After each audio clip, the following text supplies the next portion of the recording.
তো অঙ্ক হচ্ছে এই ধরনের দশমিক 5টা 3, 4টে 3, 3টে 3, 2টো 3, 1টা 3 যে থাকে কী করে করবে?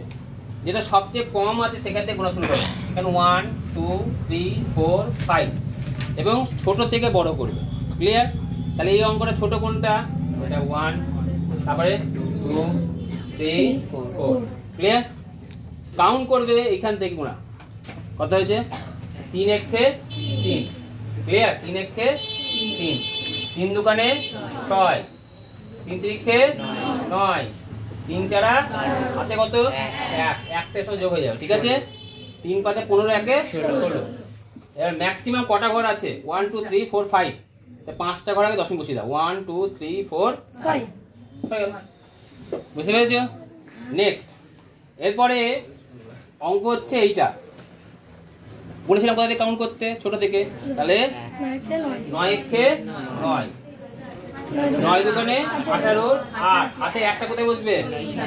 এর মাথায় বসবে। 3 9 27 আর একে 28 হাতে 2, দুটো কোথায় বসবে? এখানে বসবে। 4 9 36 আর 2 38। কত ঘর আগে দশমিক হবে?